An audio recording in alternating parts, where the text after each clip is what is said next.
Bonjour à tous et à toutes et bienvenue sur Encore un pas, le podcast holistique qui cultive la sérénité alimentaire. Je suis Alizée Perrin, sophrologue certifiée spécialisée dans les compulsions et je vous aide à vous réconcilier avec la nourriture et votre corps. Et bonjour à tous et à toutes, bienvenue dans ce nouvel épisode du podcast Encore un pas. Un épisode de témoignage parce que j'ai décidé de vous partager mon histoire en détail avec les troubles du comportement alimentaire. Je vais vous partager un peu mon histoire avec la boulimie et l'hyperphagie. Ça a été près d'une décennie de ma vie. Et je vais aussi vous partager comment j'ai fait pour en sortir, mon parcours aussi de guérison. Je reçois beaucoup en fait ces questions-là, voilà, de quoi t'as souffert comme TCA, comment t'as fait pour guérir, pour t'en sortir. Est-ce que aujourd'hui t'es sereine, 100% sereine dans ton alimentation? Ça c'est une bonne question. Et donc du coup j'y répondrai avec plaisir tout au long de l'épisode. J'espère avec ça pouvoir voilà vous apporter peut-être des pistes de réflexion, des prises de conscience par rapport à votre propre situation, notamment si vous aussi vous souffrez aujourd'hui de boulimie ou d'hyperphagie ou de compulsion alimentaire. Et puis comme d'habitude j'espère vous donner des clés, de l'apaisement, voilà. Et je répondrai suite à cet épisode à toutes vos questions avec plaisir si jamais vous avez besoin de plus de détails. Donc du coup, je pense que je vais commencer peut-être dans l'ordre chronologique des choses. Je vais vous expliquer un petit peu comment j'ai développé des TCA en fait, par où ça a commencé. Et puis voilà, le cœur des TCA. Et après un peu le réveil, le déclic et comment j'en suis sortie et comment j'en suis arrivée à me spécialiser en fait aujourd'hui dans l'accompagnement de ces TCA. Alors, faut savoir que moi, depuis toute petite, en fait, j'ai un souci entre guillemets avec la nourriture. Déjà, bébé, on m'a raconté que quand j'étais bébé, j'étais voilà, au-dessus des courbes en termes de poids, de taille. C'est vrai que j'étais un bébé plutôt gros. Et en fait, voilà, c'est resté un peu dans ma tête ce truc de t'étais un bébé qui mangeait beaucoup et tout ça. Et puis petite fille aussi, mes parents ont remarqué rapidement que j'avais une certaine impulsivité avec la nourriture, alors que à la base j'étais pas restreinte du tout. Mais voilà, j'avais effectivement une tendance, et j'ai toujours aujourd'hui, enfin voilà, j'ai pris conscience de ça il y a pas très longtemps d'ailleurs, j'ai un vrai trait de personnalité impulsif, et ça se ressent beaucoup dans la nourriture, dans la relation à la nourriture. Et du coup, voilà, petite, forcément, quand on est enfant, c'est difficile de mettre de la nuance dans ses choix alimentaires. Du coup, rapidement, mes parents se sont inquiétés de ça, parce qu'ils avaient peur que je grossisse trop. Peut-être que vous allez vous retrouver dans cette histoire. Alors, j'ai pas été mise au régime, mais on s'est inquiété de mon poids, on s'est inquiété de comment je mangeais, de la façon dont je me resservais, etc.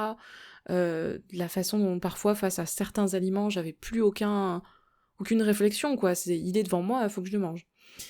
Et donc du coup, là, ont commencé certaines restrictions, pardon. Il y a des aliments que mes parents ont décidé de plus acheter, ou ils ont décidé de me limiter, par exemple, sur certains aliments. Ils cachaient certains aliments. Et moi, du coup, chez moi, ça m'a pas du tout aidé. Au contraire, ça a déclenché encore plus d'impulsivité avec la nourriture. Et du coup, je me suis mise carrément à manger en cachette, à aller, quand mes parents étaient pas là ou qu'ils regardaient pas, à aller dans le placard chercher des biscuits, parce que j'étais limitée, par exemple, sur des biscuits au chocolat. Et un peu plus tard, à l'adolescence aussi, quand j'avais un peu d'argent de poche, j'allais à la supérette, à l'épicerie du village, par exemple, et j'achetais du chocolat, des chips, des choses comme ça, en cachette, que je mangeais en cachette dans la forêt, et j'allais jeter les emballages dans des poubelles publiques ou dans les poubelles des voisins. Donc ouais, ça m'a pas aidé à développer une bonne relation à la nourriture. Je pense que ça m'a enfoncé en fait, même si voilà, forcément mes parents savaient pas trop quoi faire d'autre. Et du coup, en plus à l'adolescence, j'ai commencé à développer, à être beaucoup plus consciente de mon corps, de mes cuisses, de mon ventre et tout ça, à regarder mon corps un peu plus différemment dans le miroir, à vouloir faire des programmes de sport pour renforcer les cuisses ou je sais pas quoi. Enfin, je me rappelle, je faisais des programmes de sport dans ma chambre, Je pense que là encore, vous allez peut-être vous reconnaître. J'entends beaucoup de clientes qui me racontent ça aussi, qu'adolescentes, elles faisaient des programmes de sport dans leur chambre pour affiner les cuisses et tout ça, pour aplatir le ventre. Bah voilà, moi je me suis mise à faire ça à l'âge de 13 ans quand même. Euh, Donc du coup, ouais, au fur et à mesure, je pense qu'il y a aussi l'adolescence qui a joué, clairement. Mais voilà, progressivement s'est installée cette relation-là à mon corps, à la nourriture. Mais jusque-là, je faisais pas de crise ou quoi que ce soit avec la nourriture. Et puis, à l'âge de 15 ans, j'ai subi un traumatisme d'ordre sexuel.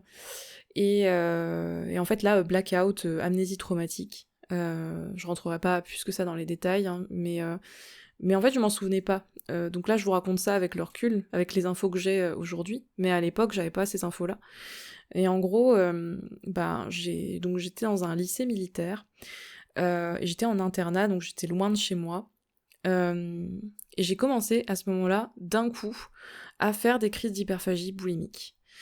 À l'époque, évidemment, je savais pas du tout, j'aurais jamais su vous dire c'est de l'hyperphagie boulimique. Je savais pas du tout ce qui m'arrivait. Et d'ailleurs, pendant les crises, je dissociais en fait. J'allais chercher la nourriture au supermarché avec mon argent de poche, et puis je m'installais sur mon lit, je m'enfermais dans ma chambre, je faisais ma crise, et après c'était comme si de rien n'était. Hein. Je balançais tout dans les grosses poubelles du lycée, et puis terminé, bye, c'est bon, c'est fini, je passe à autre chose et j'oubliais carrément. Enfin, c'est pas que j'oubliais, mais j'étais dans un fort déni par rapport à la crise. Et ça, j'en faisais peut-être 2 ou 3 fois par semaine. Sachant qu'à la cantine aussi, je me souviens que je mangeais beaucoup, beaucoup, beaucoup. Je mangeais les trucs les plus consistants et je mangeais en quantité, en fait, je me souviens. Et voilà, ça a commencé un peu comme ça. Donc, je faisais quand même pas mal de sport à l'époque, donc ça s'est pas vu immédiatement. Mais c'était pas du sport de compensation, c'était parce que je faisais du sport au lycée militaire, hein, donc pas mal de sport. Et en fait, au bout d'un moment, quand même, j'ai commencé à prendre du poids, donc en plus de ça, je crois que j'avais commencé la pilule, donc bon, voilà. Évidemment, pas très contente de ça, voire même catastrophée. L'été, je crois que c'était l'été avant la terminale, donc j'avais 16 ans. Eh bien, j'ai décidé de faire un régime drastique. Mais quand je vous dis drastique, c'est le plus drastique de tous les régimes que je connais. Alors c'était pas celui de la soupe aux choux que j'ai fait un peu plus tard, mais j'avoue celui-là il est pas mal aussi, il est assez horrible. Mais voilà, j'ai fait un régime tellement drastique que je vous jure, je comprends pas comment c'est possible, mais je crois que j'ai perdu 14 kilos en 2 semaines. Donc en fait j'ai perdu 1 kilo par jour. Je sais pas si vous vous rendez compte à quel point c'est extrême en fait. Et moi-même, à ce moment-là, j'étais, mais constamment, au bout d'une semaine, même pas de régime, en fait, au bout de 3 jours, j'étais au bord de l'évanouissement. Je n'en pouvais plus. J'étais au bout de ma vie. J'étais vraiment très très faible, je me sentais pas bien, en fait. Et évidemment, du coup, suite à ce régime, j'avais très très peur de reprendre le poids perdu. Il y a eu un moment d'euphorie où j'étais très contente de voir le poids descendre et c'est vraiment une sensation en fait addictive. Donc pour moi, c'est avec le recul, je me dis c'est quand même extrêmement dangereux. Et puis, mais je me souviens pas en fait d'avoir eu un seul moment où je me suis dit je suis bien dans mon corps et je suis bien avec moi-même. Même si j'avais atteint un poids qui était le poids que je faisais du coup avant de commencer l'hyperphagie. En fait, je me souviens pas m'être dit ah je suis soulagée, je suis contente d'avoir atteint ce poids et voilà quoi. Je me souviens juste d'avoir vécu dans la peur constante de reprendre le poids et et voilà et ça avait juste déclenché ça. Du coup après ça a aussi aggravé l'hyperphagie clairement, donc j'ai continué à faire des crises. Même si j'avais très très peur de grossir.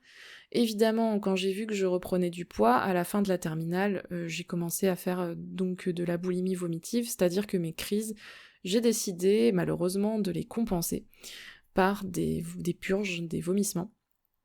Voilà, ça a commencé en terminale, après j'en faisais pas beaucoup parce que c'est quand même pas du tout agréable hein, comme truc, c'est même horrible.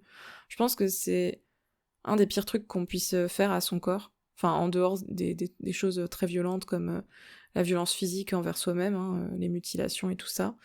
Mais vraiment, c'est quelque chose d'assez violent, d'assez extrême, évidemment. Mais en fait, pour moi, c'était plus possible de prendre du poids, ça m'était devenu insupportable. Vraiment insupportable, pour moi, c'était catégorique, fallait pas que j'en prenne. Fallait que je ne savais pas comment faire autrement sans ces crises, donc il fallait que je maîtrise ces crises, en fait.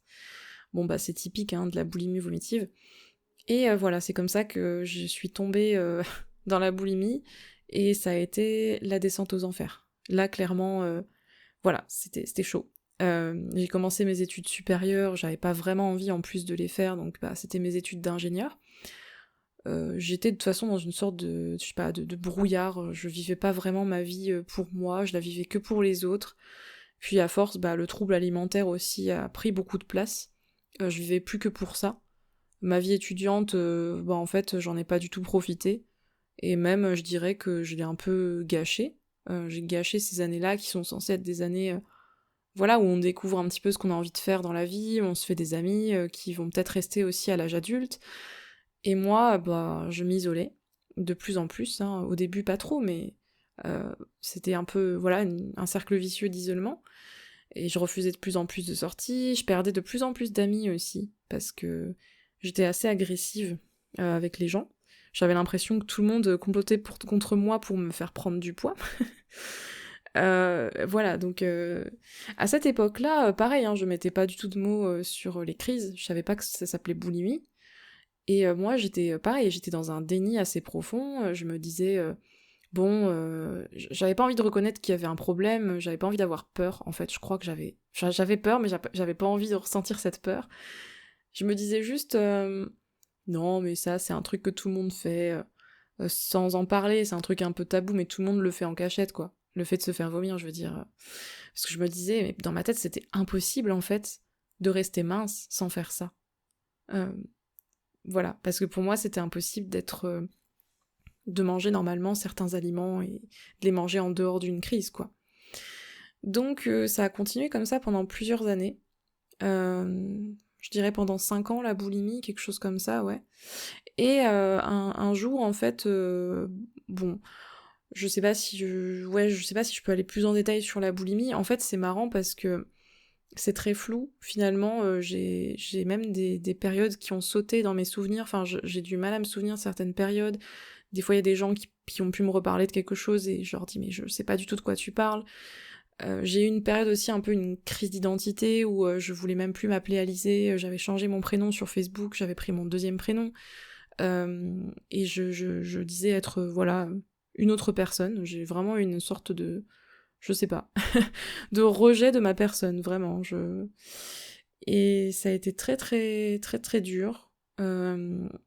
J'avais même, je me souviens, enregistré des vidéos avec ma webcam de mon ancien ordinateur portable. Alors c'est dommage parce que je n'ai plus ces vidéos, mais des vidéos que j'ai retrouvées il y a quelques années avant de vendre cet ordinateur. Et c'est dommage, je les ai pas gardées, mais je me souviens m'être vue et être complètement choquée parce que je montrais mon corps sur la vidéo en disant c'est pas possible, je me dégoûte et tout ça, en me disant des trucs horribles. Et, euh, et moi j'étais là, mais attends, mais il y a pas de problème. En plus j'étais vraiment mais super mince, vraiment. Et moi je me voyais pas du tout comme ça. Donc dysmorphie à fond. Et j'étais là, mais waouh, c'est hyper violent ce que je me dis. Et puis en plus au point d'en faire une vidéo, quoi. Enfin, voilà, j'étais choquée. Euh, Enfin bref, je sais même plus pourquoi je vous raconte tout ça, mais ouais, c'est vrai que c'est assez flou ces années-là, finalement. Et puis, en tout cas, moi, ce dont je me souviens, c'est que j'étais en échec dans mes études, scolairement parlant, j'y arrivais pas. En échec dans mes relations sociales, amicales, en échec dans mes relations amoureuses, parce que je passais mon temps, enfin, j'avais très peu d'estime de moi, enfin, c'était catastrophique, en fait, sur tous les points de vue. Évidemment, je n'en parlais à personne de mon trouble alimentaire. Pour moi, c'était top secret, personne n'était au courant. J'ai commencé à en parler, en fait, à partir du moment où j'ai commencé à vouloir m'en sortir et à prendre conscience que voilà, qu'il y avait un problème. Donc en fait, ce qui s'est passé, c'est que un jour, je suis partie en Erasmus, donc je suis partie faire des études à l'étranger, en Slovénie, en Europe. Si vous connaissez pas d'ailleurs, c'est un chouette pays. Et du coup, j'ai vraiment pu changer d'environnement et de routine à travers ce grand voyage. D'un coup, j'ai changé d'environnement et puis d'un coup, j'ai rencontré plein de personnes. Je me suis confrontée à une autre culture, à d'autres types aussi d'universités. Enfin, en termes d'études, c'était pas du tout la même chose et j'ai adoré. Et donc vraiment là, ça m'a permis en fait, si vous voulez, de me réveiller quoi. Ça a fait une énorme coupure dans mon quotidien et ça a cassé la routine et je sais pas, je pense que c'est ça qui a fait que d'un coup, waouh, je me suis retrouvée posée, à me poser avec moi-même et vraiment me dire mais qu'est-ce que t'es en train de faire? Qu'est-ce que t'es en train de faire à ton corps? Tu vas vraiment continuer comme ça toute ta vie? C'est pas possible, tu peux pas faire ça. Là je vous dis vraiment ce qu'il y avait dans ma tête. À ce moment-là, c'est comme si en fait, je sais pas, je revenais aux commandes. Vous voyez, je revenais aux commandes de ma vie et de mon corps. Et j'évaluais les dégâts quoi. Donc là, je me suis dit, bon, il va falloir que déjà, que tu en parles, parce qu'à l'époque, je venais de rencontrer quelqu'un, qui est mon compagnon actuel aujourd'hui, et je me suis dit, déjà, c'est pas possible que tu commences cette relation dans le mensonge, parce que j'avais vraiment envie que ça se passe bien, parce que je sentais que c'était spécial avec cette personne, et du coup, je voulais qu'on parte sur une base saine, et je me suis dit aussi que ce serait un bon moyen d'avancer pour moi, d'en parler enfin, concrètement, quoi, de tout, de rien cacher. Et du coup, c'est ce que j'ai fait. À distance en plus, mais voilà. Et du coup, c'est, je pense, la personne qui sait le plus de choses sur moi et sur tout ça d'ailleurs dans ma vie. Euh, et qui a toujours été là dans toutes mes phases, surtout dans mon processus de guérison dont je vous parlerai après. Enfin, juste après, puisque en fait, le processus de guérison, il a commencé là, pour moi. Ça a été le début de quelque chose. Même si ça a été très chaotique, et que du coup, les crises ne se sont pas arrêtées du jour au lendemain. Je vous le dis, ça c'est très très très rare, hein, c'est même, je pense pas que ce soit possible. Mais en tout cas, voilà, ça a lancé la machine. Et donc à partir de là, eh bien j'ai commencé tout doucement à rechercher les termes de... Je suis tombée sur les termes de hyperphagie, de boulimie. J'ai commencé à mettre des mots en fait sur tout ça. Je trouve que ça c'est une étape très importante de dire voilà, je souffre de tel trouble alimentaire, j'en ai conscience, j'admets que j'ai un problème, voilà, ça a été une étape pour moi cruciale vu que j'étais dans le déni pendant très longtemps. Et puis ensuite, j'ai commencé à me renseigner sur... je suis tombée sur notamment l'approche de l'alimentation intuitive, alors qui était intéressante. Et puis il y avait aussi la pleine conscience. On commençait à peine à en parler, c'était pas très connu encore, toutes ces choses-là. Mais voilà, j'ai commencé petit à petit à réaliser que qu'il y avait une autre façon de manger qui était possible, et que ce que je vivais, c'était pas normal du tout, et que je faisais du mal à mon corps, et qu'il y avait des conséquences à tout ça. Et je voulais pas, voilà, je voulais pas que ça dure en fait. En parallèle de ça, par contre, j'ai commencé à avoir les crises d'endométriose qui ont commencé, je savais pas ce que c'était, donc ça a été compliqué à gérer, parce que j'avais vraiment l'impression à l'époque, vu que je savais pas que c'était l'endométriose, et bien que mon corps me punissait, qu'il y avait un retour de bâton en fait, je l'ai vraiment pris comme ça. Et je sais pas si c'est une coïncidence ou pas, hein, mais vraiment les crises d'endométriose, elles ont commencé à partir du moment où j'ai décidé de guérir, j'ai essayé de progressivement d'arrêter les vomissements. En parallèle, je me souvenais de mon traumatisme dont je vous parlais. Donc il y a un peu tout ça qui a popé en même temps, quoi. Et ça a fait, je vous dis pas, une sacrée période charnière, une sacrée période de... Voilà, où il y a eu beaucoup de remue-ménage dans ma tête et dans mon corps. Donc ça a été plein de... Ouais, plein de déclics, plein de prises de conscience à ce moment-là. Mais ça n'a clairement pas tout fait, hein, parce que je continuais à faire soit des crises d'hyperphagie, quand j'arrivais à pas compenser par les vomissements, soit des crises de boulimie vomitive. Et ensuite, du coup, quand je suis rentrée en France, eh bien, j'ai décidé d'essayer de me faire aider. En fait, j'avoue que du coup, j'ai un parcours assez atypique, je pense. J'ai pas été voir de médecin pour ça. J'ai pas été voir de psychiatre ou quoi. Enfin, j'ai pas eu la prise en charge un peu parcours classique, entre guillemets. Moi, à l'époque, je suivais une sophrologue sur Instagram. À l'époque, c'était très rare qu'il y ait des sophrologues spécialisés dans les compulsions, mais il s'avère qu'elle avait vécu, du coup, la boulimie et l'hyperphagie, exactement comme moi, et que elle proposait en fait un petit programme en ligne de groupe, à distance, donc pour apaiser la relation à la nourriture et au corps. Et j'ai trouvé ça révolutionnaire, parce que vraiment, moi, j'entendais parler que, dans mon univers, que de perte de poids, de interdire des aliments et tout ça. Même, je veux dire, même quand j'avais décidé de guérir, en fait, je ne savais pas comment manger normalement. Dans ma tête, j'étais là, oui, mais enfin, moi, si je mange normalement, en fait, je fais une crise, je fais n'importe quoi. Il faut que je me restreigne, il faut que je restreigne mes calories quand même, il faut que j'ai une discipline, c'était ma croyance, hein, pour manger normalement, sans prendre trop de poids. Enfin, il y avait plein de craintes en fait, plein de peurs dans ma tête parce que j'avais jamais eu cette éducation sur la nutrition, sur ressentir les sensations dans son corps, de la faim, de la satiété.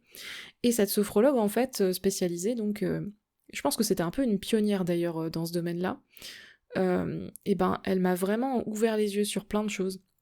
Ça a été vraiment un moment incroyable dans ma vie parce que waouh, je me suis dit oh, en fait c'est possible de trouver l'apaisement, donc ça m'a redonné un espoir de dingue. Ça m'a vraiment redonné espoir. Et puis je me suis ressentie me reconnecter à mon corps, mais c'est un peu cliché de dire ça, mais vraiment c'était ça, c'était me reconnecter à mon corps et me remettre aux commandes et puis voilà, découvrir en fait toutes ces sensations dans mon corps par rapport à la nourriture et les légitimer en fait, et me refaire confiance. Voilà, donc ça a été une sacrée étape dans mon cheminement. Je suis très reconnaissante envers cette femme qui a beaucoup de douceur, beaucoup de bienveillance, qui était en plus informée sur tout ce qui était les questions liées au traumatisme, donc qui faisait pas faire des choses qui étaient risquées pour les personnes qui avaient des traumas. Ça, c'est un vrai plus. Mais voilà, j'étais en tout cas toujours en transition, même si ça allait mieux et que je prenais conscience de certaines choses, moi, j'étais quand même pas prête à lâcher le contrôle, j'étais pas prête à accepter l'idée de pas avoir le contrôle de mon poids, de mon corps. Ça a été très dur de lâcher ça. Il y a eu une période où voilà, je comptais beaucoup les calories, tout ça pour continuer à contrôler. Et puis au bout d'un moment, bah, j'étais prête. Il y a juste eu un moment où j'ai senti que j'étais prête et je me suis dit de toute façon, tu ne pourras pas vivre pleinement cette expérience d'alimentation intuitive et consciente tant que tu n'accepteras pas de lâcher, en fait. Donc, choix difficile, mais je me suis dit, bon, il va falloir que t'arrêtes avec la balance déjà, parce que la balance, je l'utilisais 3 fois par jour, ce qui est complètement excessif. Et je me suis dit, je pense que ce serait un bon point de départ de plus utiliser du tout cette balance. Moi, je suis un peu dans le tout ou rien. C'est un peu dans la personnalité aussi, c'est-à-dire que je me suis dit autant faire les choses à fond. Donc j'ai pas arrêté progressivement ou quoi. J'ai donné ma balance du jour au lendemain. Et d'ailleurs, ça a été le début de mes partages sur Instagram à propos de mes troubles alimentaires. J'avais posté des stories, je me souviens. Allez, j'ai donné ma balance, puis je me souviens que je parlais un peu de la diet culture et tout ça. Et ça a été une libération, ce truc-là, parce que, alors, au début, c'est très bizarre, ça fait un peu comme un grand vide, de pas savoir son poids tous les jours alors qu'on est habitué. Et puis, au bout d'un moment, ça m'a forcé, en fait, à faire ce travail en profondeur sur les sensations corporelles et puis mes émotions aussi, identifier les émotions qui pouvaient déclencher les crises, voilà. Et c'est vrai que sans la balance, je me suis sentie beaucoup plus à l'aise de faire ce travail, et j'avais beaucoup plus de place dans ma tête pour évoluer sur tous ces sujets-là, quoi. Donc ça a vraiment été aussi une très belle étape, très importante pour moi. Et puis pas mal de choses se sont enchaînées dans ma vie, puisque en guérissant de mes troubles alimentaires, j'ai retrouvé mon identité, mes valeurs, mes rêves, mes projets. J'ai retrouvé ma vie, en fait. Et je me suis rendu compte à quel point ces TCA, ça met votre vie en pause, quoi. Enfin, moi, c'est vraiment mon ressenti, c'est que je vivais plus que pour ça. Du coup, à côté, bon, j'étais bien obligée de finir mes études, d'avoir un travail, mais si vous voulez, c'était vraiment annexe dans ma vie. En fait, moi, ma vie, c'était, faut perdre du poids, faut contrôler, faut trouver des nouvelles méthodes pour perdre du poids, pour contrôler la nourriture, pour contrôler les crises et tout ça, machin. Et, euh, et là, j'avais un tel espace que je me suis vraiment enfin posé la question, mais qu'est-ce que tu veux faire de ta vie? Qu'est-ce qui donne un sens à ta vie?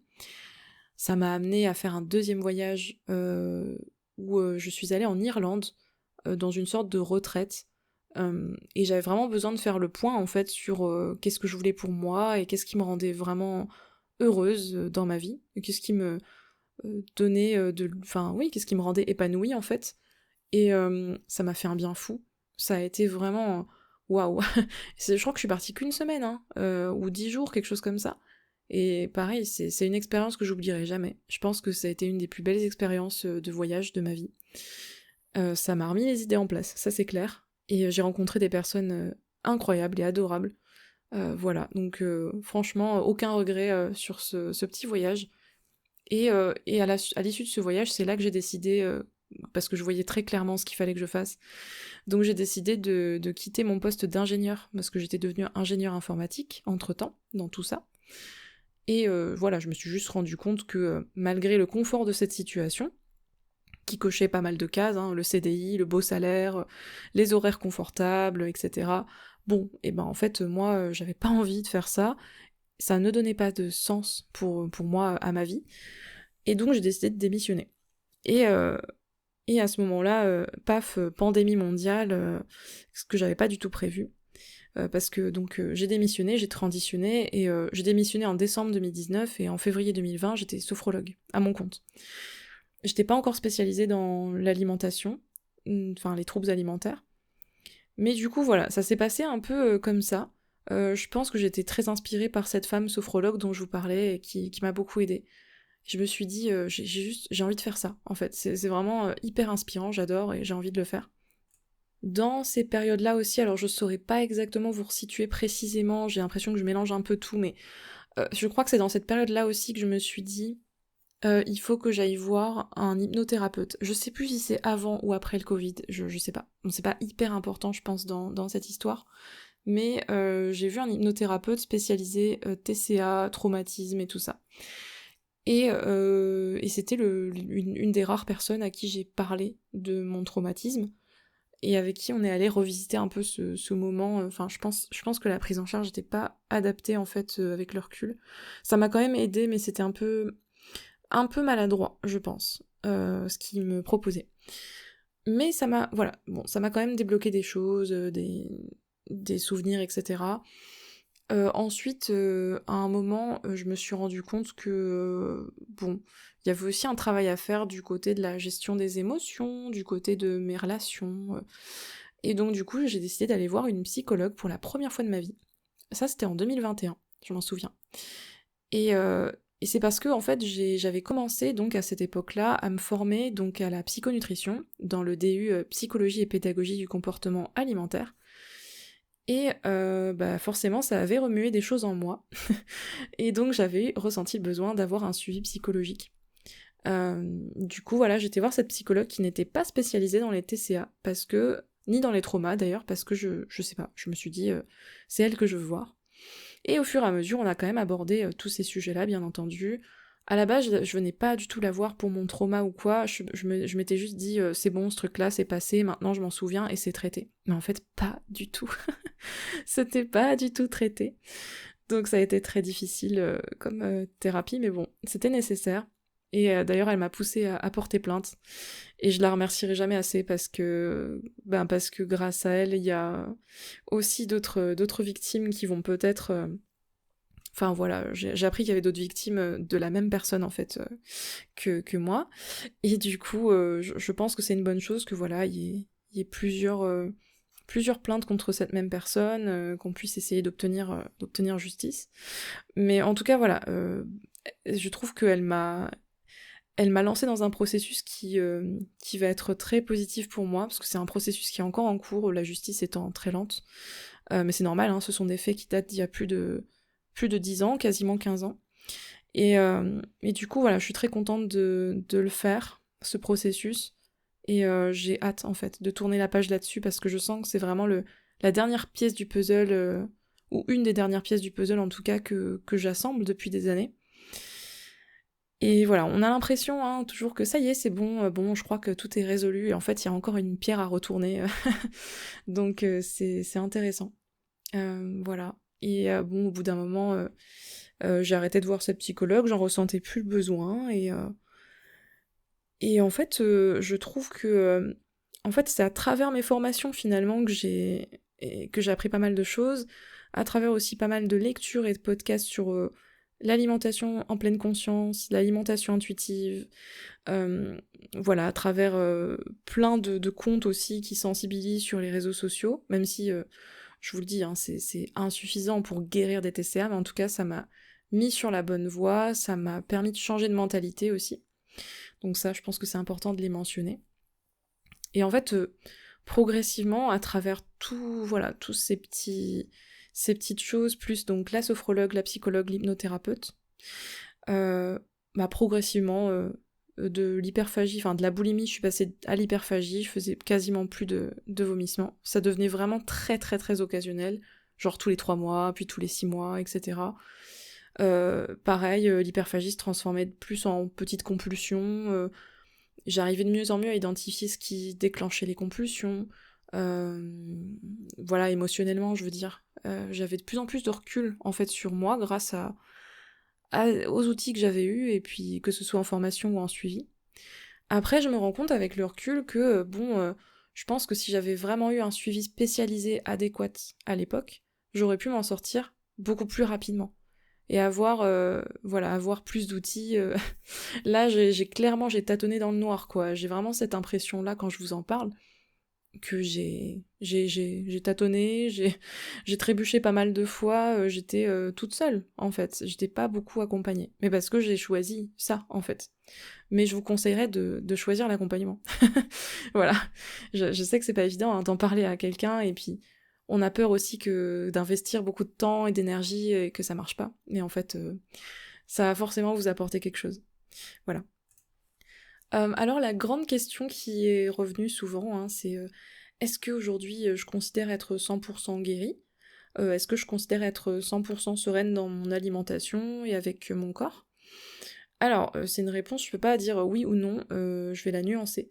Alors clairement, je ne réponds plus du tout aux critères de diagnostic des troubles alimentaires, que ce soit boulimie, hyperphagie. Ça, je pense que voilà, j'en suis complètement sortie. Après, est-ce que j'ai une relation 100% sereine avec l'alimentation? Je pense que oui, dans le sens je m'interdis plus aucun aliment, y a pas de souci là-dessus. Au niveau des émotions, je continue à faire un travail dessus parce que je pense qu'il est clairement pas achevé et qu'il y a encore des choses à bosser. Par contre, moi, c'est au niveau de l'impulsivité, je pense que je suis donc une personne impulsive, comme je vous le disais. J'ai cette personnalité-là. Je reste consciente aujourd'hui que c'est quelque chose qu'il va falloir que je continue à travailler aussi. Je pense qu'il faut pas, voilà, il faut pas que je... Ouais, il faut que je fasse attention à ça, et voilà, je sais que c'est un trait de personnalité et c'est comme ça. Mais sinon, oui, dans mon alimentation en général, j'ai plus aucun souci à aller au restaurant avec des gens, à cuisiner tel ou tel aliment, j'ai plus d'arrière-pensée. Après, des fois, j'ai mis du temps à m'ajuster à l'endométriose, donc je vous en parle de plus en plus, hein, je souffre de cette maladie. Du coup, il y a des ajustements alimentaires à faire parce qu'il y a des aliments qui peuvent déclencher des douleurs, des crises, vraiment pas cool.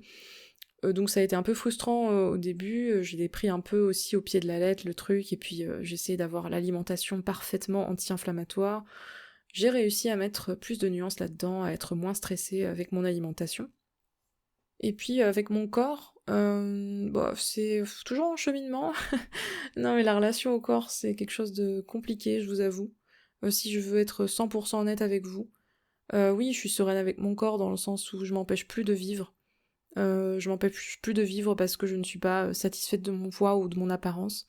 J'accepte que mon poids fluctue, pour X ou X raisons. Mais voilà, je vous avoue que je n'apprécie pas forcément mon apparence actuelle. Je suis pas 100% sereine vis-à-vis de mon poids, dans le sens où, je sais pas, j'ai la sensation d'en avoir pris quand même pas mal. Alors, est-ce que c'est dû aux hormones? Est-ce que c'est dû à tel ou tel problème de santé que je peux avoir? Est-ce que c'est dû à mon impulsivité? Est-ce que c'est dû à l'âge? Est-ce que c'est dû à mon passif avec les troubles alimentaires? Je ne sais pas. Je vous avoue que ça a été dur de voir mon corps changer. Après, je reste confiante dans l'idée que, voilà, je continue d'en prendre soin. Et surtout, là, il y a quelque chose de récent dans ma vie, c'est la remise au sport. Donc je pense aussi que mon corps, il a juste simplement besoin d'un peu de mouvement, parce que je me suis dégoûtée du sport, et je me suis rebellée contre le sport dans mon processus de guérison, ce qui fait que j'ai passé plusieurs années à plus du tout faire de sport. Et là, du coup, c'est que depuis cette année, donc ça fait même pas un an que je me suis remise à une activité physique un peu plus régulière. Donc je pense aussi que, voilà, faut que mon corps, il s'habitue. je vois mon corps comme un warrior qui s'est adapté à plein de choses, qui a vécu et survécu à plein de choses. Et là, je suis vraiment dans l'optique d'en prendre soin, même si je le trouve pas canon ou quoi. Mais je veux vraiment voilà, je le respecte pour tout ça et toute son histoire. Et là, je ressens vraiment de plus en plus l'envie de mouvements, d'étirements, de danse et tout ça, de pilates, pour lui faire du bien. Vraiment, à chaque fois, pour kiffer, pour bien le ressentir, ressentir mes muscles, etc. Donc voilà, je suis plutôt dans cette relation-là. Elle est pas parfaite, clairement, hein, mais voilà, pour vous dire un petit peu où j'en suis. Je pense avoir fait le tour de tout ce dont je voulais vous parler. Je me rends compte plus généralement que avant, quand je racontais mon histoire avec les troubles alimentaires, les TCA, j'avais tendance à voir mes troubles comme quelque chose que j'avais subi dans ma vie, quelque chose qui m'avait gâché la vie, qui avait gâché ma jeunesse. Et aujourd'hui, je commence à percevoir ça comme quelque chose de positif, quelque chose qui fait partie de mon histoire et quelque chose qui me rend plus forte. Et aussi, je trouve que c'est génial aujourd'hui dans mes accompagnements d'avoir cette expérience-là. Et ça me permet de comprendre en profondeur en fait les personnes qui arrivent en face de moi et je comprends en fait ce que c'est l'hyperphagie, je comprends ce que c'est de cette perte de contrôle, cette culpabilité, cette honte, ce dégoût de soi, mais je comprends tellement. Et je comprends en fait à quel point ça n'a rien à voir avec de la volonté, en fait. Et ça va bien au-delà d'une certaine hygiène de vie ou quoi, et c'est quelque chose de profond, de complexe. Et je suis en empathie avec voilà, toutes ces personnes que j'accompagne aujourd'hui. Parfois oui, il y a peut-être des choses dans leur histoire qui résonnent fort en moi. J'essaie de pas le laisser transparaître parce que je veux pas non plus les influencer. C'est important que je garde une certaine distance. Mais quand on me pose des questions en suivi sur mon expérience avec l'hyperphagie, quand c'est pertinent, ouais, j'aime bien partager des réponses sur ce que j'ai vécu et tout ça, partager un petit peu voilà, mon expérience. Je pense que c'est aidant dans la plupart des cas. Donc je suis contente aujourd'hui d'avoir ça, d'avoir pu aussi du coup expérimenter sur moi-même la majorité des outils que j'utilise en accompagnement, d'avoir constaté leurs effets, de savoir qu'est-ce que ça fait en fait d'utiliser ces exercices ou ces outils. Je trouve ça hyper pratique. Voilà, donc d'un point de vue professionnel, c'est cool. Mais je pense que plus généralement, oui, c'est quand même... Voilà, c'est enrichissant, et puis auprès de mes proches, ça me permet aussi de faire de la sensibilisation sur ça. Et je pense que ça, c'est très important aussi. Voilà toute mon histoire avec les TCA, avec l'hyperphagie et la boulimie.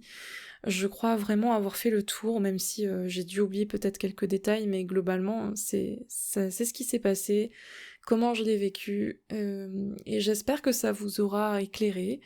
Peut-être que là, ça vous a ouvert une voie, je ne sais pas. En tout cas, si vous avez envie de m'envoyer vos questions, de réagir à ce témoignage, eh bien j'y répondrai avec plaisir. N'hésitez pas à m'envoyer des petits messages sur Instagram ou un mail si vous voulez. Voilà, je trouve que c'est toujours très enrichissant de papoter avec vous, de répondre à vos questions. On arrive donc à la fin de cet épisode. Je vous remercie chaleureusement de l'avoir écouté et de faire partie de ma communauté, tout simplement.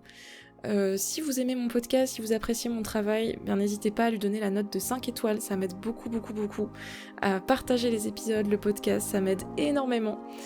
Si vous voulez plus d'informations, vous pouvez aussi aller sur mon site web, vous trouverez plein d'infos sur ce que je propose. Je propose une communauté d'entraide en ligne avec des groupes de parole et des ateliers. Je propose un accompagnement individuel et il y a aussi donc des ressources gratuites comme ce podcast.